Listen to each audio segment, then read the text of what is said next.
નમસ્કાર વિદ્યાર્થી મિત્રો, આપણે ધોરણ 12 કોમર્સમાં વિષય આંકડાશાસ્ત્રમાં આપણે સંભાવના ચેપ્ટર છે એ કમ્પ્લીટલી પૂરું કર્યું.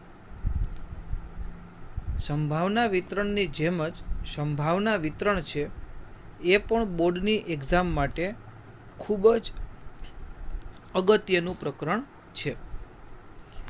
આજે આપણે એ સંભાવના વિતરણ ચેપ્ટર જે છે એનો આપણે અભ્યાસ કરવાનો છે.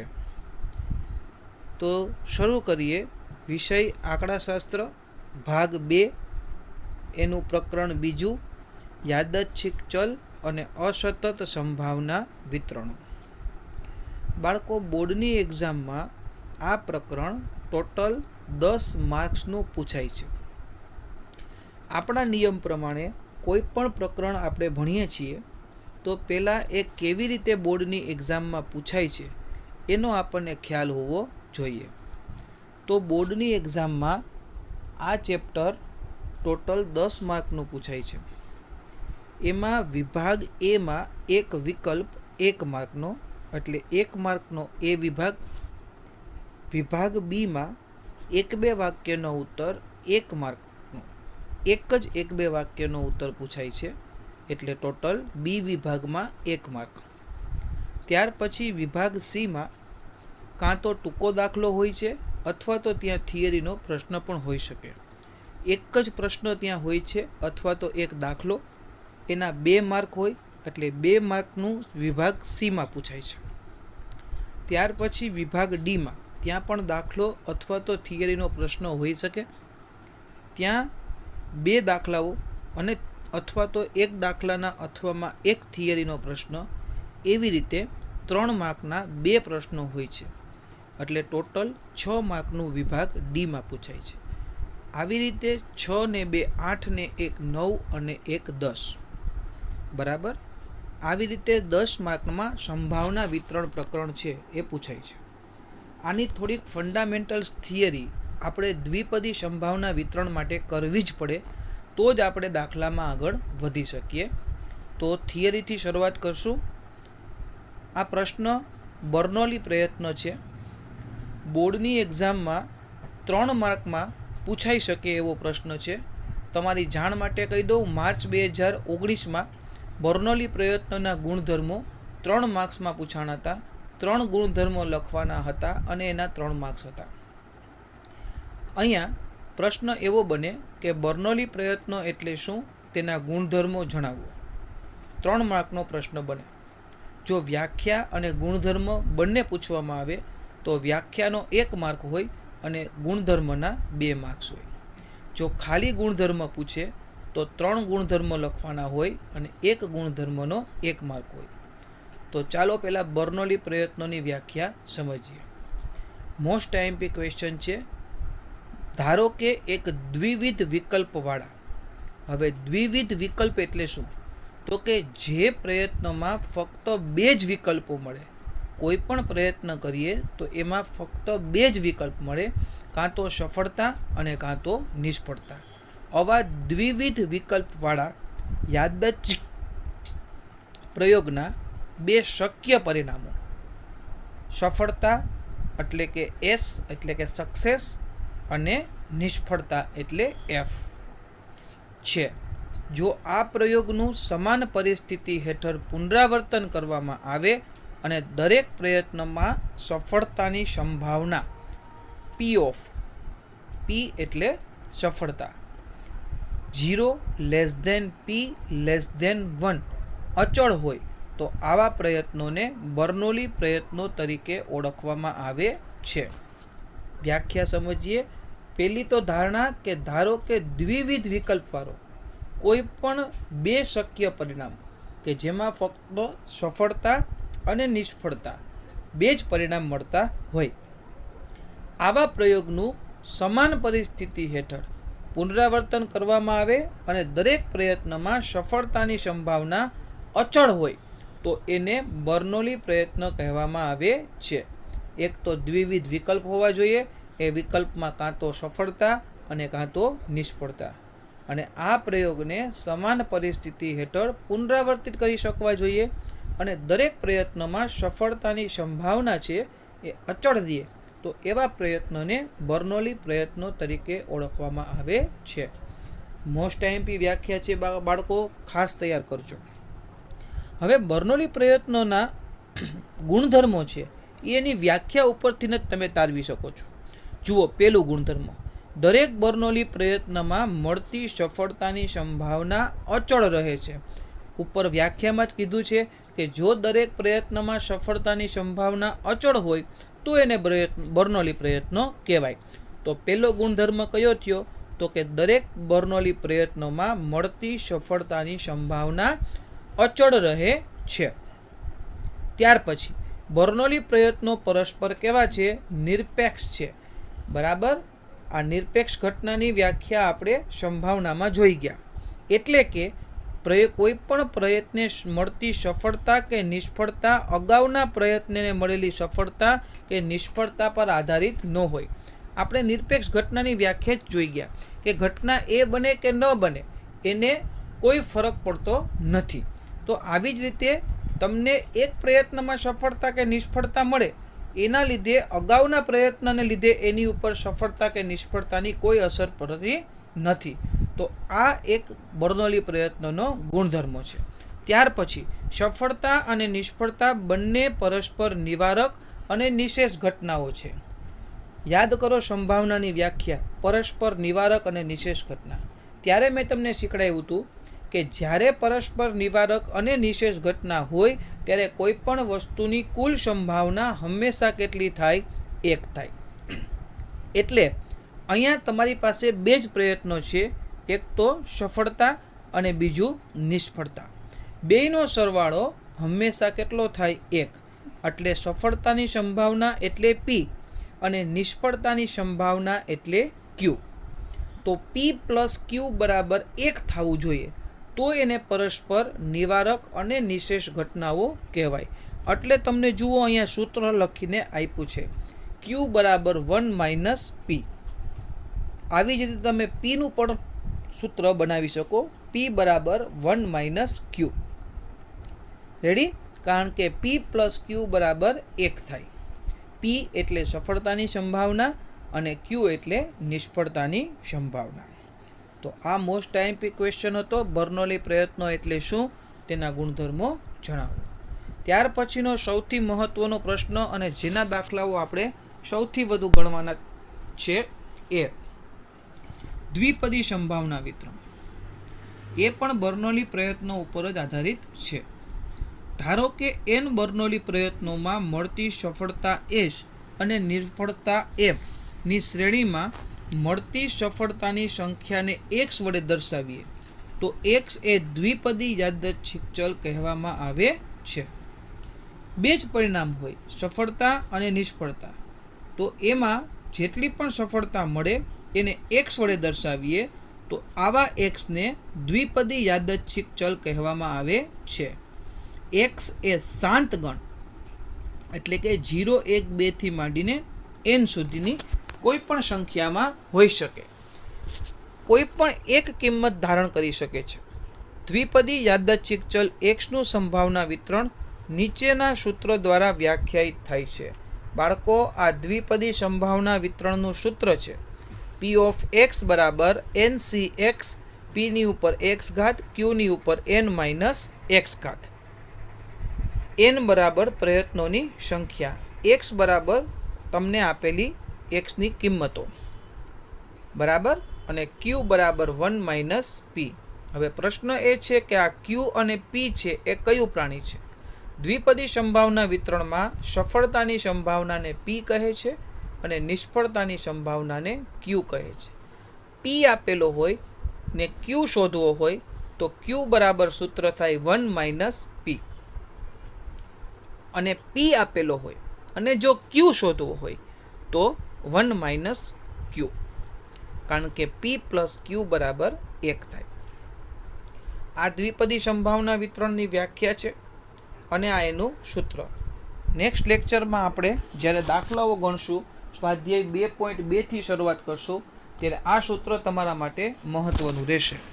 પી ઓફ એક્સ બરાબર NC(x) પીની ઉપર એક્સ ઘાત ક્યુની ઉપર n-x ઘાત. એક્સ બરાબર 0, 1, 2, 3 જે સંખ્યાઓ આપેલી હોય એ પ્રમાણે, પી બરાબર સફળતાની સંભાવના અને ક્યુ બરાબર નિષ્ફળતાની સંભાવના.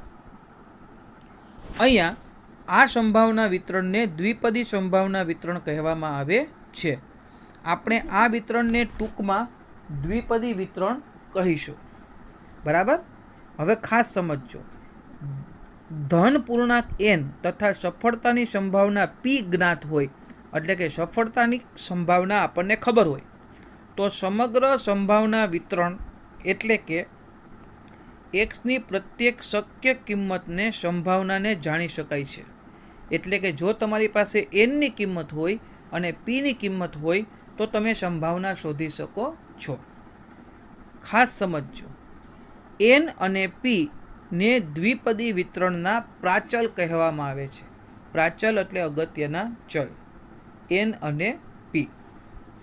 n અને p પ્રાચલવાળા દ્વિપદી વિતરણને સંજ્ઞામાં b(np) વડે દર્શાવાય છે. ખાસ નોંધ, જો આવા જ બર્નોલી પ્રયત્નો વાળા પ્રયોગને n વખત પુનરાવર્તિત કરીએ અને પ્રયોગમાં મળતી સફળતાની સંખ્યા xની સંભાવના p ઓફ x હોય તો n પુનરાવર્તનોમાં મળતી સફળતાની અપેક્ષિત આવૃત્તિ n ગુણ્યા p ઓફ x થાય. આમાં બહુ ડિટેલમાં જવાની જરૂરિયાત નથી. અપેક્ષિત આવૃત્તિઓ જ્યારે દાખલામાં શોધવાનું કહે ત્યારે n ગુણ્યા p ઓફ x સૂત્ર મુજબ આપણે ગણી શકીએ. p ઓફ x એટલે શું? તો કે NC(x) pની ઉપર x ઘાત ક્યુની ઉપર n-x ઘાત. આ દ્વિપદી સંભાવના વિતરણનું મૂળભૂત સૂત્ર છે. નેક્સ્ટ લેક્ચરમાં જ્યારે હું તમને દાખલાઓ ગણાવીશ ત્યારે આ સૂત્ર તમારા માટે લાઇફલાઇન રહેશે. આગળ જે સૌથી મોસ્ટ આઈએમપી ક્વેશ્ચન છે, જે બોર્ડની એક્ઝામમાં ઘણી બધી વખત પૂછાઈ ગયો છે, એ પ્રશ્ન હવે મારે તમને શીખવાડવાનો છે કે દ્વિપદી વિતરણના ગુણધર્મો જણાવો. જો અહીં લખેલું જ છે મોસ્ટ આઈએમપી. આ ક્વેશ્ચન બોર્ડની એક્ઝામમાં ઘણી બધી વખત પૂછાઈ ગયો. બરાબર. અને એક વસ્તુ તમને કહી દઉં કે આ 8 જે ગુણધર્મો છે એ ફક્ત આપણે ગુણધર્મો તરીકે યાદ નથી રાખવાના, દાખલામાં પણ કામ લાગશે. આમાંથી વિકલ્પો પણ પૂછાશે અને આમાંથી 1-2 વાક્યના ઉત્તરો પણ પૂછાય છે. એટલે 8 ગુણધર્મો મગજમાં ફિટ કરીને રાખજો.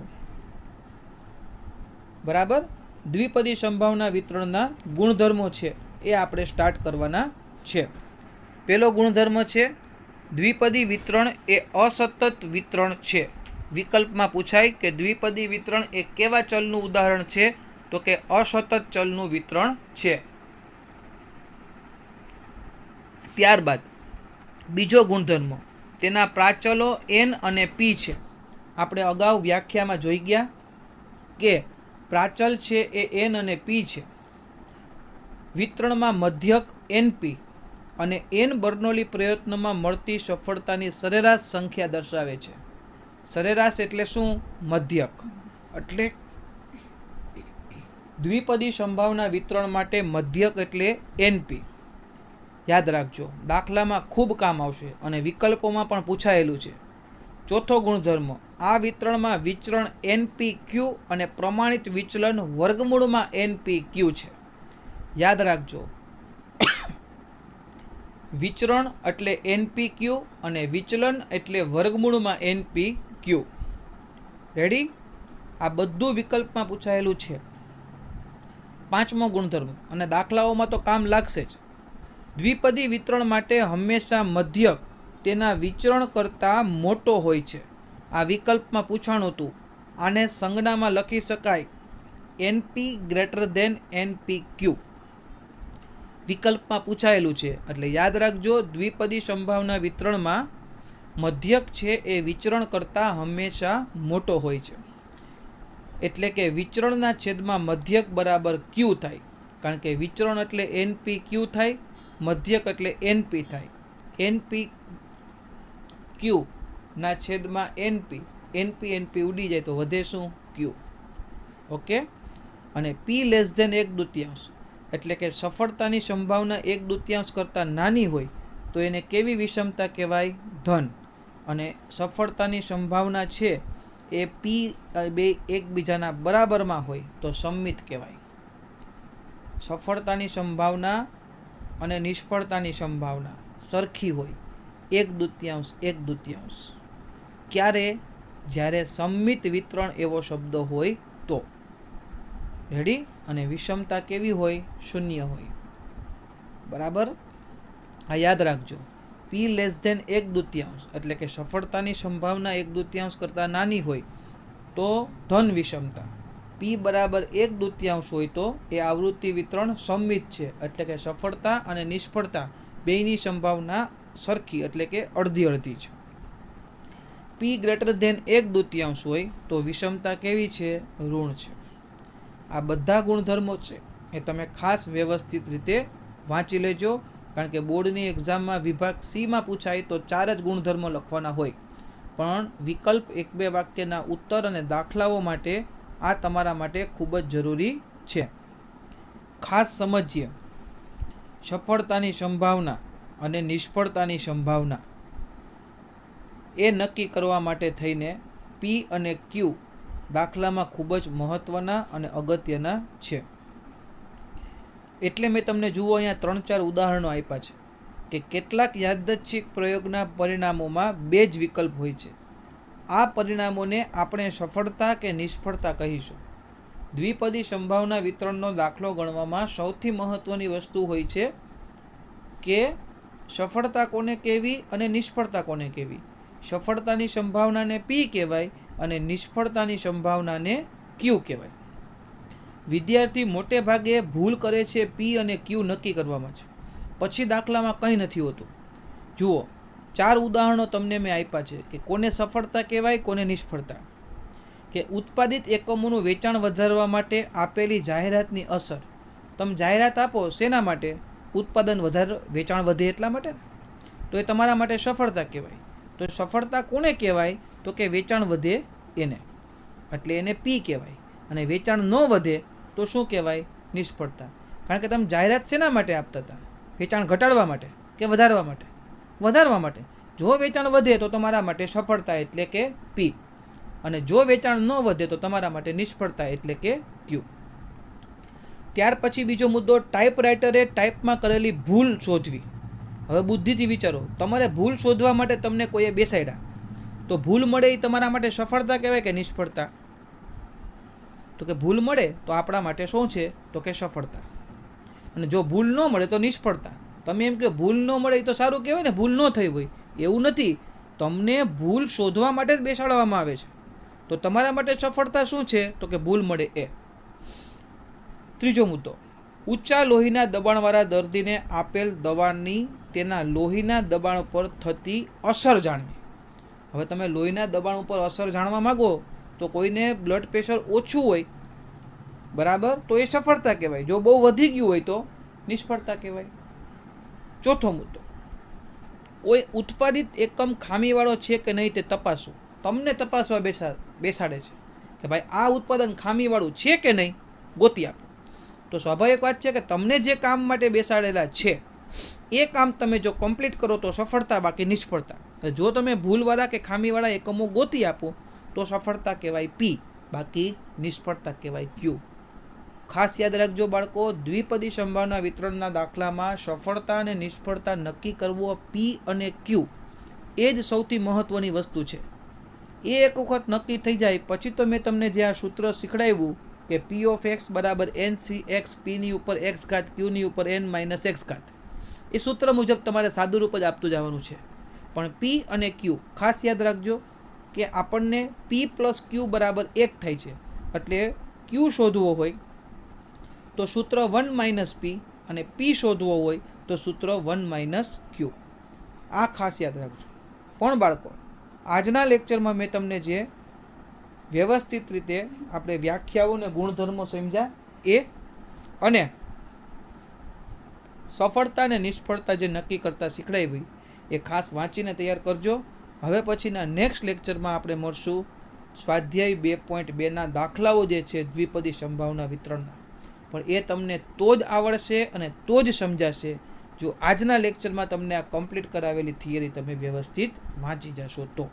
હવે મળીશું નેક્સ્ટ લેક્ચરમાં. ત્યાં સુધી આવજો.